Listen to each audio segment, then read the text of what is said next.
Frack on. Welcome to the episode of Frack the Canon. I am joined by the coolest motherfuckers around. I am joined by Tyler Ruiz. How you doing, sir? Doing well. Very happy to be here. Thanks for having me. What are you doing, CJ? I'm doing super. Alrighty. So today we're going to talk about the quantum realm, Quantumanium, Ant-Man and the Wasp, Quantumanium. Let's start with you guys because you guys had a better experience than I did with this movie. Let's start. Who wants to go first with that one? I can jump in. All right, go for it. So prior to the movie, I saw not all the bad. I just saw all the rumblings of the bad reviews. Like this movie is the worst. It's the worst Marvel movie. 40% on Rotten Tomatoes. I'm like, oh boy. Well, I bought my tickets. Here we go. Gearing up. And I saw it, and I'm like, it wasn't that bad. It was like on par with the other Ant-Man. Obviously, there were parts that I wasn't wild about, but I'd say it's uh average, and it exceeding my low expectations really made me enjoy the film even more. I don't have too much different to say than what Tyler just said. Both of the previous Ant-Man movies, my experience with them has been that when I leave the theater, I feel like these movies are very middle of the road, like for Marvel. Um, I will say that the previous two Ant-Man movies, like the first Ant-Man movie, like when I saw that, I was like, if I watch this movie like two more times, I will like never have to watch it again. But I will say, like, I will kind of go back and retcon that in that the first two Ant-Man movies I've actually liked the more that I've watched them. I'm able to, like, for whatever reason, in the theater when I go see them in theaters, they don't really hit me the way I want them to, and then like I watch them later and I can appreciate them a bit more. But I do still feel like it all the Ant-Man movies are very middle of the road. I say all that to say this one to me is no different. It still feels very middle of the road. Like I didn't hate, like I saw some of the bad reviews like, oh, it's the worst it's the worst Rotten Tomatoes Marvel movie ever, you know what I mean? Like since blah blah blah. And I didn't feel that way. I didn't think it was a bad I don't think this is a bad movie by any stretch of the word. I don't think there's anything in this movie that makes it bad. But one thing I was talking with René about off camera is that I feel very similar to how I felt about Solo, a Star Wars movie, which where I was like, this isn't a bad movie.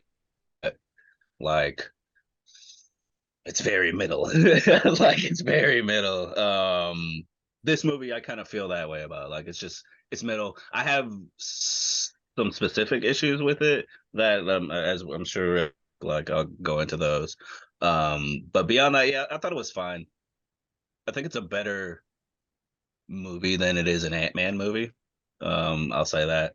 And then I'll wrap up my opening thoughts there. I hated this movie. I was bored of this movie.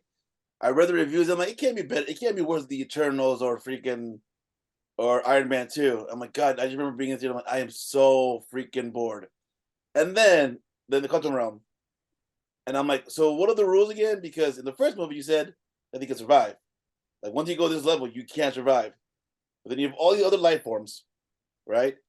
And I was just like, that was my thing. I was just like, okay, I just questions keep popping up that were never answered. Um, I didn't feel any stakes. Like, these movies have always been taking my glasses. The movies have always been about Batman trying to be about a good father or being a good parent figure or something, and that was never addressed here too. Like, there was nothing at stake for him. It was all the I felt I was cheering on for more for Kang than I was for any of the good guys. I'm like, at least I understood Kang's plight. I'm like, so why do we care if they succeed or don't succeed? And that's what the writer in that's when the film school student in me take a shot um came out. I'm like, these are all these questions. I'm like, well, I'm like, all right, I can understand why people don't like it. Um, I didn't feel any. I did To me there was no stakes at all for any of the main characters. Everything was too easy for them. Everything was too easy. Even the final battle, I'm like, okay, cool. They're gonna sacrifice themselves. He's gonna be here stuck for a minute again. No, It's super easy. Everything was super easy, barely an inconvenience. That was for you, CJ. I love that show.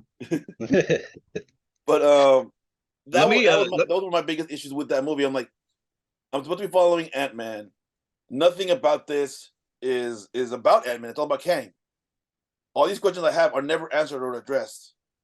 Those are my issues with that movie, and I'm like, I understand where people.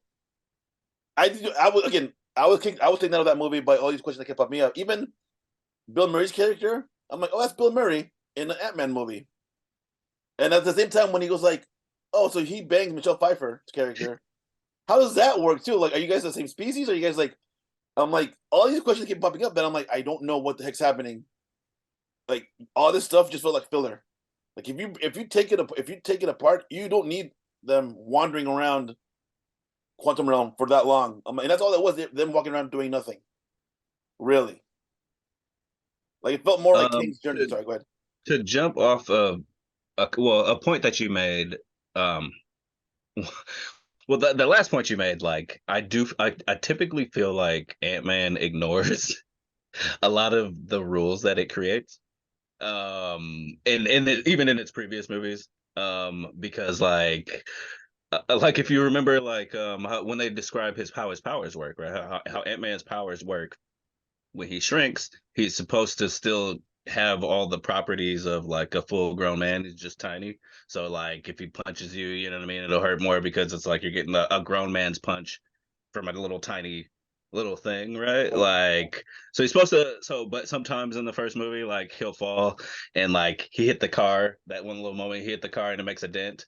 You know what I mean? But at the same time, like he can run on someone's shoulder and like it not bother them. You know what I mean? Like they kind of like play fast and loose with their own like kind of like rules, you know what I mean? Like which is something that like so I agree with you, like this with the quantum realm, it's like what? But at the same time, like with this franchise, I'm also kind of used to them like not even caring, you know what I mean? And like about the rules they set up.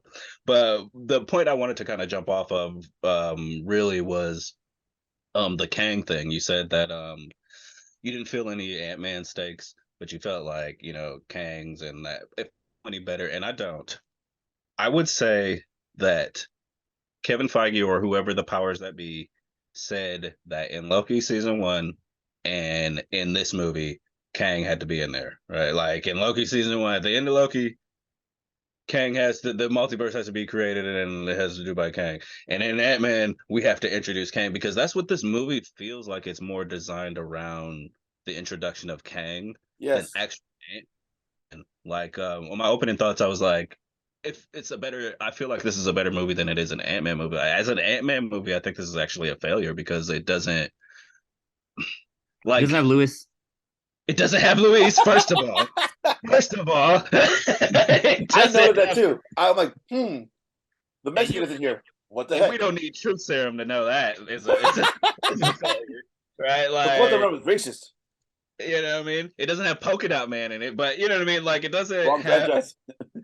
it doesn't have Ant-Man's side characters. It doesn't have like René was talking about earlier. The other Ant movies are kind of about like, you know, Scott kind of gets carried along through his movies typically, but like his kind of core stories usually about him like just doing what he can to be like a good dad and a good family man. This I feel like they almost just kind of tacked those elements onto this. So they all feel hollow. Like there's like lip service as far as like him and his daughter, like him trying to kind of say like he's trying to be a good dad, or them like kind of broaching the subject. And like there's like this kind of like again like this lip service style like family that they created. You know how like she's like calling her grandma and stuff like that. And it's like, whoa, we're okay. Like like you guys are close now. Okay, I guess I don't know when this happened because like for the 5 years like they were snapped and Scott was like in the thing and like so when did you get so close to Hank and the other chick Michelle Pfeiffer? When did you get so close? Yeah, like when did you guys get so close? Like you're calling her grandma. Because they got close. He got close with Hope, is why. Because he wasn't dating Hope before, and then now that but that's the thing though that I mean they don't really tell us though or show us. You know, it's something that they never show, and that's a lot of things too that I'm like, well, you're telling me this is happening, but again, I don't see it. You There's a know? lot of that in this. Yeah. Oh yeah. You were saying TJ. You were saying. Well, yeah, so I'm getting around to say, like, like I thought everything with Kang in this movie was awesome, actually. Obviously we've seen Jonathan Majors play a version of this character before, also, and we kind of know Jonathan Majors to be an accomplished actor. So I was going into this movie like knowing, okay, I feel like he's gonna nail Kang. However they portray Kang, I feel like he's gonna nail that, and he did. And the story kind of nailed Kang in a way where as much as I needed it to. Um, but that's what it felt like. It felt like this movie's purpose was Kang. Um, and to that point, it didn't feel like it had to be an Ant-Man movie. There was nothing about this movie that, aside from the fact that the half the cast of the Ant-Man franchise is in it, it didn't have to be an Ant-Man movie. I was even talking to Renee like a couple of days ago, like, you know what, like I almost would have felt better if this was the first Fantastic Four movie. Yeah. Like this, like because everything there was nothing inherently Ant-Man about this. Even one of the things I think is cool about the Ant-Man franchise is the how they show how their powers work. Because it's so unique to other superheroes. We see a lot, we've seen Spider-Man, Superman. Yeah, I'm a strong guy. I lift big thing. I throw it at this guy. You know what I mean? Like, but Ant-Man's powers are so unique. Ant-Man and the Wasp's powers are so visually unique. They're she see her running on knives. Then she throws a Pez thing, Pez dispenser at somebody, enlarges it, and it's like boom! It's like almost hits this guy on a bike. Like that is all cool looking stuff. This movie, like we're in the quantum realm, um, a place that is wholly unfamiliar, like to these characters, to us. So like there are like several times when like they size change, and like I didn't even like know that until like dialogue came into the mix, like because it's like they're by things that like I don't have reference for how big this is. You know what I mean? Like Scott and Cassie, when they had their big giant hug, like in the middle of the battle, like I got through dialogue, through context, that they were both bigger than either of them have ever been. Like I got that through context. Like Scott was bigger than he had been before, but I don't know that because I don't know how Wait, I big didn't know that. I didn't pick that up. What did they say that? I didn't even he was talking catch about. that. Like what, I'm 100 feet. He said something. He said he made reference to how big he was. Like, and it was like a thing, but it was only dialogue that really gave you that because you don't know how big Kang's Citadel or whatever that is. Like are like kind of stomping through. There's no mental reference for that. Like as a human, we don't know how big that freaking place is. But if he was standing next to like a building in downtown San Francisco or something, um, we would have that reference. We would know, oh, okay, like oh, he's huge now. Like this dude is freaking huge. You know what I mean? But like it was just the dialogue that's kind of said that. Like I forget, I'm line was now too, but it was like dialogue that like even made reference to that. And something too about that too. I forgot about. I'm like, what did the rebels? What did they add to that story? Nothing really. I'm like, there was no point for them at all. I'm like, why? Like you said, someone said it felt like a Star Wars story. I'm like, yeah, and I hate that. I don't like. It's not a Star Wars story. It's a Ant-Man story. But it feels So like a Star Wars story. Go ahead. so what it tied to was Cassie's tendency to always want to be a hero, and then the leader of the rebels was who she aspired to be, and that was like the But main. that wasn't set up properly. I didn't see it set I up properly agree. myself. So I'm I like, agree. this Yeah, doesn't. that Again, I'm this like, this is stuff that that we was don't need in the story. Like, yeah. they should have been about, and they kind of touched on it a little bit, and it took me out to a little bit when Kang starts torturing Cassie. I'm like, okay, cool. Here we go. Here's the heart of the story. I'm like, and then nothing. I'm like, I don't know if I'm making sense. I'm like, dude, like they're pushing it to like, we're gonna take it there. Never mind, we're holding it back.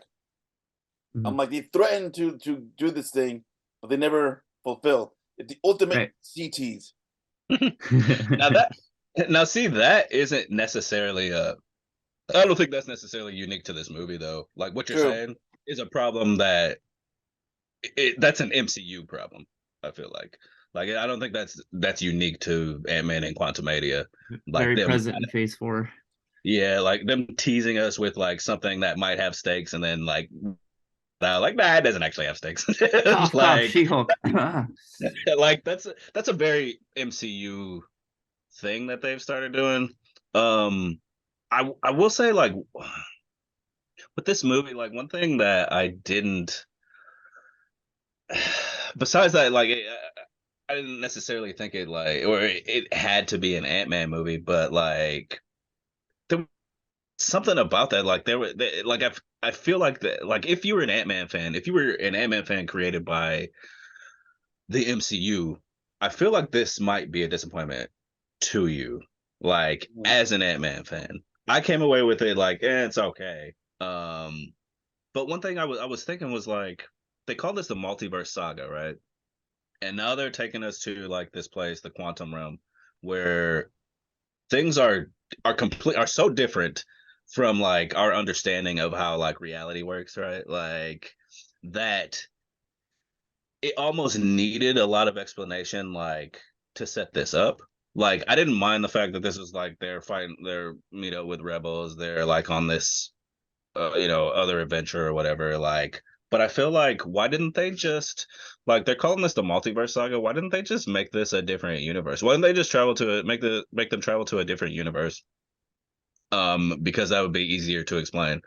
You know what I mean? They're in this freaking universe and now they go on all these adventures and no one has any questions about how you can breathe oxygen in the quantum verse or whatever. You know what I mean? Like if you're smaller than an atom or anything like that. No one has any That's questions about because you're just in another universe and it kind of explains itself. You know what I mean?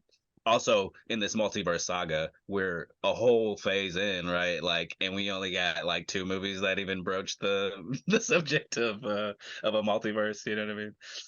So, So yeah.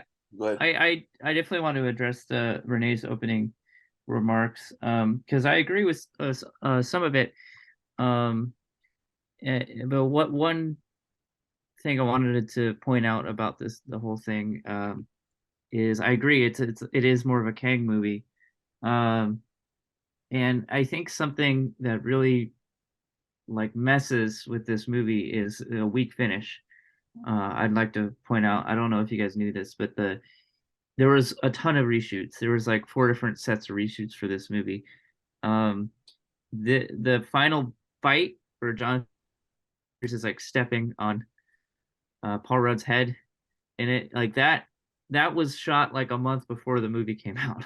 So, oh wow, yeah, yeah. So there was a lot of late night VFX artists working to get this movie done. Um, so I feel like Renee, I think you mentioned this with the lack of stakes.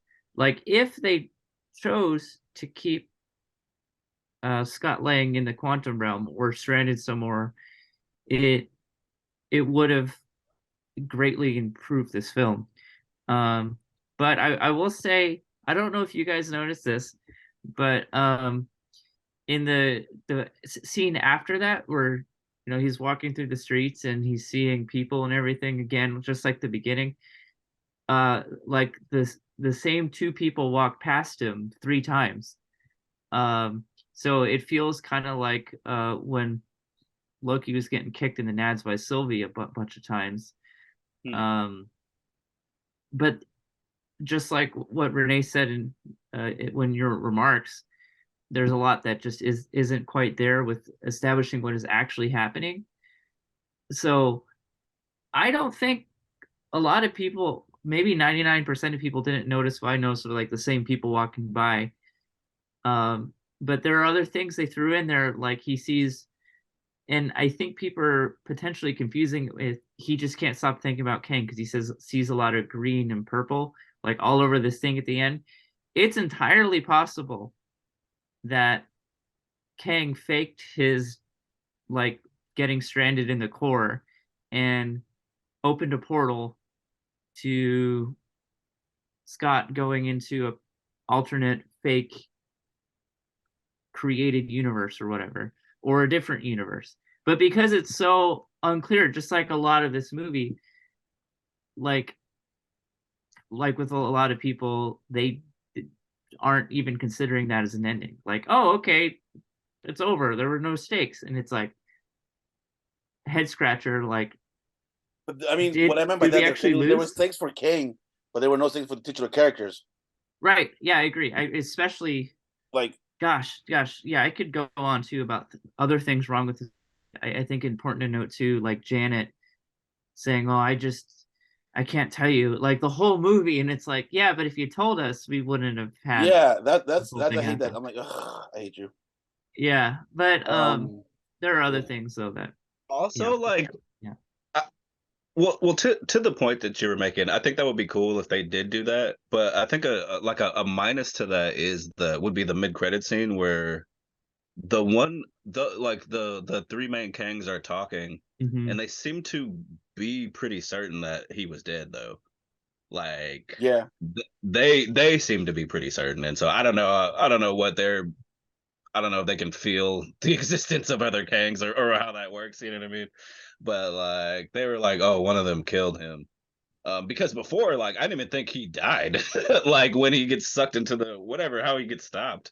I didn't even think he died until the mid credit scene, and one of them's like, "Oh yeah, they killed that Kang. We can't let this kind of go along." You know what I mean? Question: what do you guys think of the third Cassie? I didn't like her. Oh, I like the yeah. second one. Yeah, I like the second one better. Yeah. So she's not that great of an actress. The other thing she's in that I remember is Detective Pikachu, and she Who is wasn't she great in Detective that either. Pikachu? She's the the blonde chick that is like the love Ah, interest. that's not very helpful for me. Sorry, I don't. I remember just liking that movie a The lot. main girl. Um, Nice. I thought she was all right. Like she was like inoffensive to me. Um, yeah, I thought she was fine. I thought she was better than the actual character in the movie. Yeah, that doesn't help her case at all. Like Yeah. the beginning when she's like, "Oh, I'm actually doing something. I'm peacefully protesting." It's like you're like shrinking cop cars and that that's not peaceful. You could kill someone with that. Like, Right. And yeah. everybody's giving Scott like mess. It's like, dude, he did save the world though. Like he did save the freaking world. You know what I mean? He What saved was that even? trillions of lives, like way more than the world. Like he unsnapped the universe. Like, come on. Right. wasn't that Hulk who unsnapped? Oh yeah, Yeah, he's but part of like it though. without Ant-Man, Yeah. Oh, none of that happens. Yeah, he true. tested the machine for the time Oh travel. yeah, and he brought back the pim particles too that allowed Yeah. him to time Oh, that's travel. right. That's right. He did. Also, he had the idea to time travel too. Yeah. Yeah. Um, Yeah. but back to what we were talking about, Janet. Kang. How she's like Oh, she's Cassie. so traumatized, right, by freaking Kang, right? Like, but like, what about the end of like I get like okay, Ant-Man and Quantumania, right? Or not Quantum, the Ant-Man and the Wasp. They get Yeah. her back, and she's all like, "Okay, cool, I'm happy to be back," and all this stuff. But like, also cool to go back down into the quantum verse to get particles to help Ghost out, right? Like, where was all that fear of Kang then, right? When they're sending Scott back into the quantum realm, like to go get quantum energy I to thought help of out. that too. You know what I mean? It's like, Yeah. okay, like Yeah. there's a little disconnect right here. Like, Yeah. The My retconning. excuse, yeah, my excuse for that happening was they had the map and she was telling him where to go and she was saying like don't go anywhere else. Don't end up in a storm or whatever, so still it's gosh, like I have a multi-dimensional conqueror in there that you should avoid would have been really helpful. right, right, just hit FYI. You know what I Yeah. mean? While you're messing around in there. Um Leaping Logic was oh, it's slipping my mind right now. Um yeah, it's slipping my mind. It'll come back. But, Anything else though? While that what were comes you back. guys' thoughts on Modoc? Loved him. Oh my god, what a piece of. I'm like, it pissed me off because I'm like, what are the freaking rules here? I thought he would be dead. Why is he alive? Like I didn't buy that. I'm like, that is a piss poor excuse. Wait, why okay, so In Why the is he end, alive? Dude? Like the thing imploded in on itself. right? So why is But he alive? How watching did he Ant-Man survive all that? again, he just shrinks. Like you never see. There's no blood or anything. We don't know if But you he's see that dead. I caught Yeah, he BS on got all that. deformed, and then he's a head with small arms and small legs. You know why I like it? Because it's like I don't think there would have been any other way for the MCU to have brought us MODOK. Yeah, there And would have made AIM. is AIM a thing anymore? I haven't heard It from can't. AIM since like Iron Man So 2. yeah, that's what I was gonna say. Remember, AIM in the MCU was freaking Aldrich Hammer. Killian Yeah, crew. Killian, Well, then yeah. Hydra. Hydra's still around somewhere. Yeah. And they Hydra. made Arnim Every time we Zola. see Hydra, they're just like three bums, like sitting in the club. Feel Guys like in elevators. even like the Like, concept. here's the thing, because I was excited for MODOK, and then I'm like, this is MODOK? Oh, frack you guys. This is a joke to you guys? Oh, no. No, So the like, death and then scene when was he goes, I died hilarious. in Avenger, I'm like, I guess. I loved it. I I thought that hated scene it. was hilarious. It was I funny. It was worth it. It to was just me. like, I'm like, oh my God, dude. Like, I don't, like, what is this movie? It was just thinking, I'm like, what is this movie? And I'm just like, It's an Ant-Man movie. was it? I don't think it was. It's a movie with Ant-Man in the It's a title. movie with There you go. Ant-Man in it. Yes, That sounds Agreed. more apt. Yeah, no, Yeah. I was just disappointed with this movie. I'm like, I do not give a frack. The second one, I enjoyed a lot more. I'm like, okay, cool. The first one, I was still butthurt because I'm like, you had Edgar Wright who'd been working for a long time, and then you pull this crap, and you Yeah. can still feel some Edgar Wrightness in that first movie. Mhm. The second movie, I'm like, okay, but this one, I'm like, dude, what is this? Like, this is no. You guys you broke your own rules way too many times. Like, obviously, this is a Kang movie. You just happen to have Ant-Man in it. And I for sure they're setting up Young Avengers. They're for sure setting up Young Avengers. Like, why would it should be so prominent in this movie this time around? Yeah, no, I'm like, I'm very disappointed with this movie. I'll More so mention than the Eternals.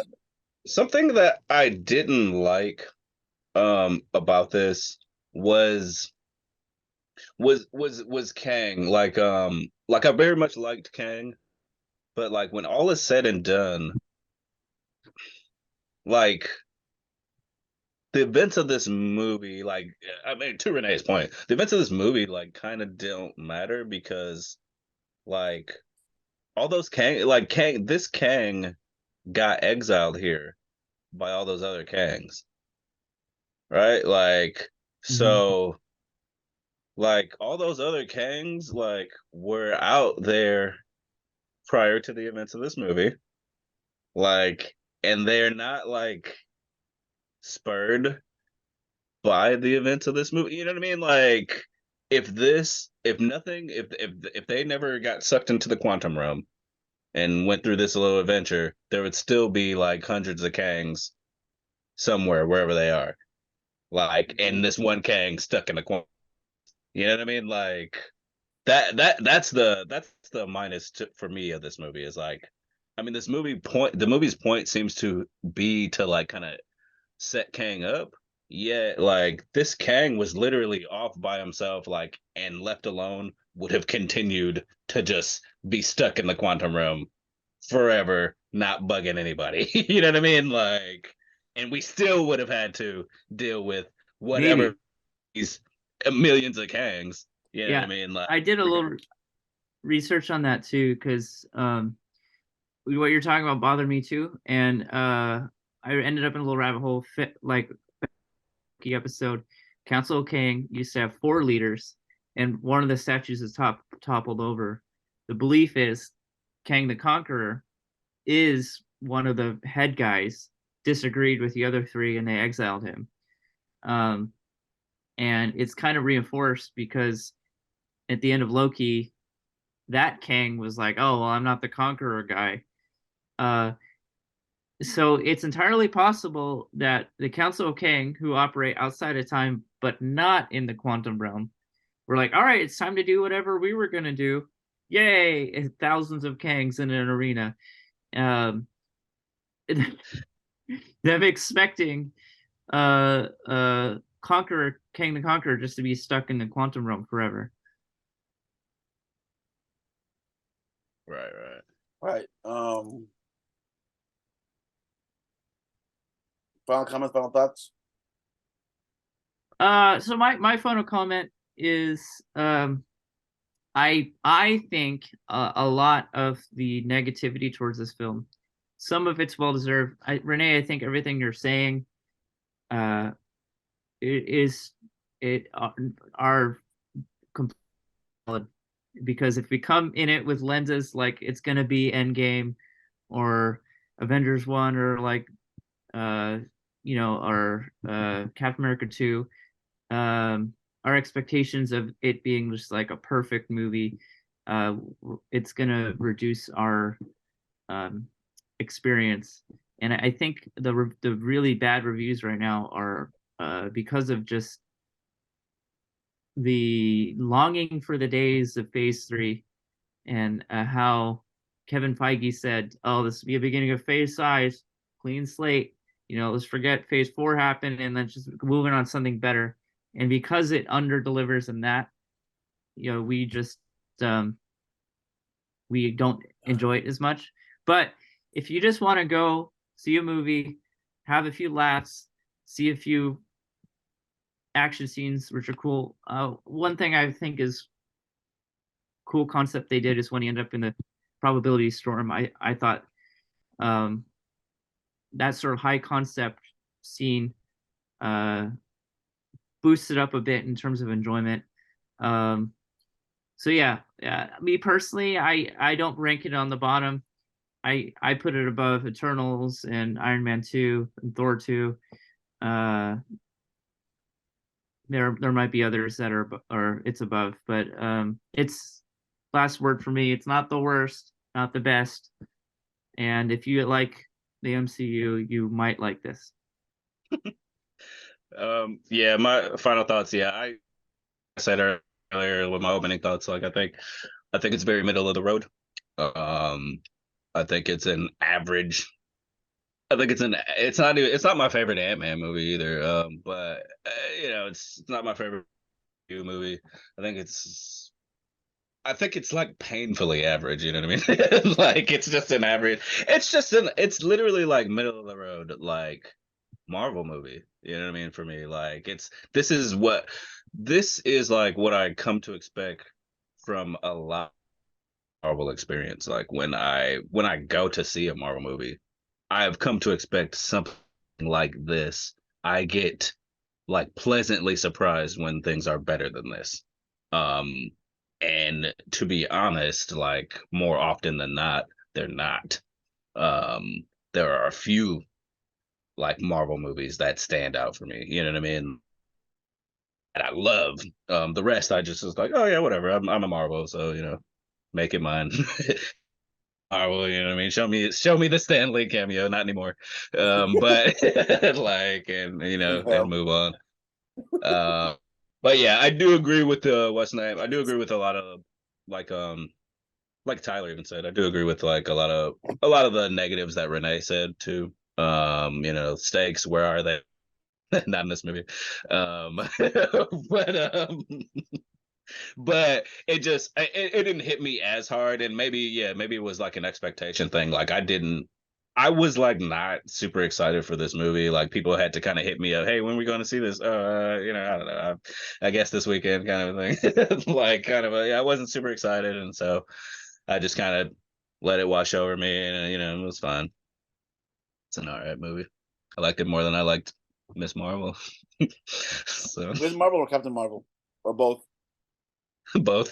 There's one more for my list. It's better than. I don't know what I expected. I wanted something because I saw the reviews. I'm like, all right, I don't know what to expect, and I just like it. I wouldn't call it confident. I would still say that like stealing from Mark Bernard, and I'm just like, why does it matter? Like that's the one thing I'm like, why does it matter? Like, why are we here? Like to me, it's just like I was just taking out of the movie like pretty fast. I'm like, what are the rules here? And they were like, nope. What are the rules? Nope. If that makes sense, like I have no idea what's happening. That's my issue too. I got taken out of the movie pretty freaking fast. So and I kept getting taken out of the movie a couple times. I'm like, I'm counting it, and then nope. Like what? Jonathan Majors kills it. Jonathan Majors is freaking amazing. Like Jonathan Majors is the best thing since Betty White in sliced bread. All right, I'll say that right now. She's older than sliced bread. I said what I said, Tyler. I said One what I more said. thing that I feel like bears needs to be said, because like she's a titular character, but what, she had like 5 lines in this movie, the Wasp. Like, Yeah. like where was the Wasp in this movie? You know what I mean? Like, Not getting aside from coming vaccinated. back to save Scott at the end. Yeah, a couple times in the storm at the end. There was another time she just swooped in. I agree that the writing in this movie, that was probably Janet and Hope had the 2 worst writing in the movie. And maybe Bill Murray too. I hated. Yeah. It's like, why are you just a living sex joke? Like, Dude, Yeah. Yes. Okay, whatever. Okay. Well, thank you for joining me. We'll see you same fracking time, same fracking channel. Frack off.